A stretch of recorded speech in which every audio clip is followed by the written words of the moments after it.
UGA horse specialist, and we are in the second part of a video series on carbohydrate digestion and how that relates to your horse's forages, so the grass and hay and roughage that they eat. In the last video, the one previous to this, we talked about why horses might become insulin resistant and what happens when they become insulin resistant. We talked about kind of the biology behind that. So if you have questions on how this happens or what happens physiologically with your horse when they're insulin resistant, go back and check out that video right before that. Today's video, we're going to talk from a more practical standpoint of how to manage horses that have insulin resistance. So I brought a horse of my own out. I think I introduced you to him in my last video. This is Cole. He is a 14-year-old quarter horse who suffered from a few bouts of pasture laminitis. So he's certainly of the age where he could be suffering from equine metabolic syndrome. And one of the things that I want to point out is that a lot of our horses that have equine metabolic syndrome, that have recurring bouts of pasture laminitis, that are insulin resistant, they are also our horses that are overweight and obese. And Cole is certainly no exception. He is much heavier than I would like for him to be. So one of the ways that we can potentially prevent this in our horses would be to try to keep them of a good healthy weight where they're not too fat, and to try to keep them in a regular riding program. So I try to do that with Cole, but you know, I have a job and I have children, and I understand that life sometimes gets in the way of good intentions. But still, that's really what we want to maybe emphasize first and foremost, is trying to keep our horses from getting too fat and in the right body condition score. So if you don't know how to body condition score your horse, there are a lot of references online and online tools that can help you. Just briefly running through it, if I were to look at Cole along his side in this rib area, what I would like is to not see his ribs, but to be able to easily feel his ribs as I run my hand across him. And I can't. I just feel kind of one big mass because he's got too much fat covering those ribs. When I look at his back, he's got this crease in his back that if I were to pour water, it would hold some water there. And he's got this cresty neck here. All of those are fat deposits, and they indicate that he's too fat. So ideally, I would like to have him lose some weight. But what I'd like to do in this video is talk even more about some of the strategies for managing these horses that are overweight, and some of the ways you can help prevent them from developing laminitis as a result of some of these insulin resistant conditions that they might have. In our last video, we talked specifically about low-starch diets for horses and how forage plays a role in that. I talked about horses that suffered from metabolic conditions with insulin resistance as a symptom and why you would need to manage their sugar intake. Today I want to give you some practical tips on how to manage these horses if you happen to have one.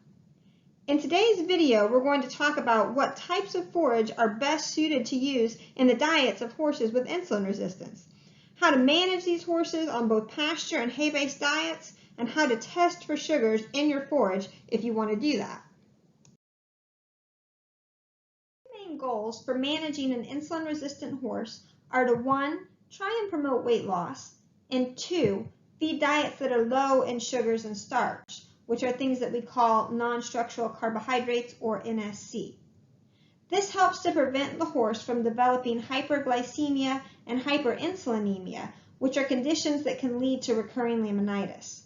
Please check out our previous video on carbohydrate digestion for more information on how this works in horses. Work with your veterinarian to test your horse and determine what factors might be causing insulin resistance and recurring pasture laminitis.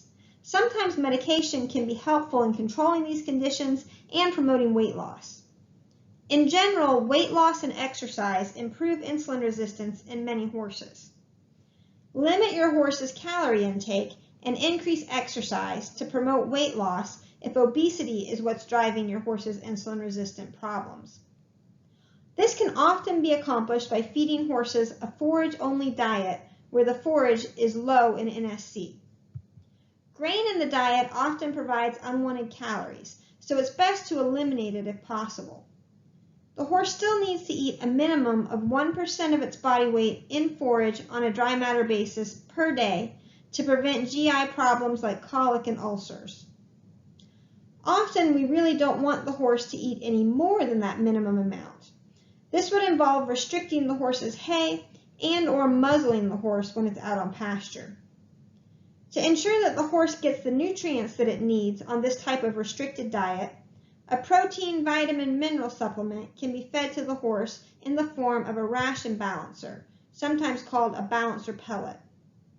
These are designed to be fed in small amounts to reduce calorie intake, but are a concentrated source of protein, vitamins, and minerals, kind of like a protein shake combined with a daily multivitamin. If you feed hay as your main forage source, you want to choose your hay wisely and try to select a variety that has a low NSC value. Hay can be soaked for several hours and then rinsed before you feed it, and this helps to pull the sugars out, but it shouldn't give you a false sense of security. Soaking hay has been shown to be extremely variable as to how much sugar is actually removed. It's a great thing to do if you're feeding hay to an insulin-resistant horse, but it shouldn't be the only thing that you do. You want to choose hay that's naturally low in NSC levels, such as a warm season grass like Bermuda grass. That way you don't have to rely on soaking the hay to significantly reduce the sugar content. Some types of grasses accumulate more sugars than others. Cool season grasses such as tall fescue, annual ryegrass, orchard grass, and sometimes timothy all tend to have higher NSC content when you compare them to a warm season grass like Bermuda grass or Bahia grass. Alfalfa is surprisingly low in sugar and starch in spite of its higher digestible energy content. This is because the fiber component of the legume is more digestible than many of our grasses. So if you happen to have one of those weird horses that suffers from insulin resistance but is also skinny and needs to gain weight, alfalfa might be a great choice. But most of our insulin-resistant horses are also overweight. So even though alfalfa has a low NSC value, it isn't really a great choice because it adds too many calories to their diet, and that perpetuates that cycle of obesity that leads to insulin resistance. If your horse is out on pasture, recognize that the NSC content of the grass varies throughout the day. The plant accumulates more sugar as it photosynthesizes all day, so NSC content tends to be the highest in the afternoon and evening. If it's a warm night, over 40 degrees, the plant will grow overnight and use up much of these sugars, so the NSC content in the early morning would be the lowest if it's a warm night. That means that if you're trying to manage a horse that has insulin resistance, the best time to allow them to graze would be in the early morning after a warm night. Unfortunately for many horses who suffer from repeated bouts of laminitis due to insulin resistance, they require more management than just timing when to let them graze. You often need to restrict their pasture access more so that they don't overconsume forages, especially at times of the year when sugars are high in grasses. Grazing muzzles are a great tool to significantly limit the horse's ability to eat forage, but unfortunately, putting a grazing muzzle on for only part of the day is not very effective if the horse is out on pasture 24/7. Horses are really good at compensatory grazing, which means that if you only give them a few hours to graze, they'll graze very aggressively for that time and still intake a similar amount to if they had been outside all day. Therefore, in order to effectively use a grazing muzzle, it's important to have the muzzle on virtually all of the time when the horse is out on pasture. Give the horse a break and remove the muzzle when the horse is put on a dry lot or in a stall each day. Another important thing to realize about sugars and grasses is that it isn't just the lush green growth that's a problem for insulin-resistant horses. Most people realize that in the spring there's a period of rapid lush pasture growth with young sugary grasses that can cause laminitis in susceptible horses. However, oftentimes horses will suffer from bouts of pasture laminitis at times when the pasture really doesn't look lush at all.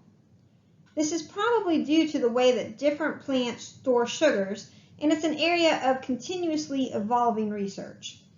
Our cool season grasses like tall fescue, for example, will store sugars in the form of fructans, which are long chains of sugars called fructose rather than glucose. Although it's not completely understood how these sugars contribute to pasture laminitis in the horse, they likely play a role, and it's important to understand when they might be unexpectedly high in our cool season grasses. Fructans have been shown to accumulate in grasses that are stressed, either by drought or by freezing temperatures, meaning that even if the grass looks very poor rather than green and lush, it can have high levels of fructans and cause pasture laminitis in susceptible horses. So if you're monitoring a laminitis-prone horse that's being housed in a pasture setting, make sure you know what grass is in your pasture and don't overlook the potential risks of cool season grasses in stress situations. If you have a horse that you're managing closely, it might be a good idea to have the hay tested for carbohydrate levels. You can work with your county extension agent to take a sample of your hay and figure out what the best test to run is. In the Feed and Environmental Water Lab in Athens, there are several carbohydrate packages that you can add on to any hay test. The basic carbohydrate tests that are run are tests for WSC, which stands for water-soluble carbohydrates, ESC, which is ethanol-soluble carbohydrates, and NSC, which is non-structural carbohydrates. These give you different pieces of information because they analyze for slightly different things. WSC is broader than ESC, and it analyzes for short chain and some long chain sugars as well as fructans. ESC is a subset of WSC and typically doesn't include as much fructan. The difference between these two can give you an estimate of the fructan content. When looking at this, ESC will give you a good indication of the glycemic index of the hay, meaning how much it will raise blood glucose and insulin levels. This would be important for horses that are insulin resistant. The difference between WSC and ESC would give you the fructan level, which, if high enough, can cause excessive sugar fermentation in the hindgut and endotoxemia in sensitive horses. Unfortunately, we don't have good guidelines for the appropriate levels of WSC or ESC for laminitis-prone horses. The main guideline that we use to manage the diet of horses that suffer from insulin resistance and/or pasture laminitis is our NSC measurement. NSC is equal to WSC plus starch, which is long-chain sugars. So it's a fairly inclusive measure of all of the sugars in the forage. The generally accepted guideline is to keep this number as close to 10% as possible for horses with insulin resistance and/or recurring pasture laminitis.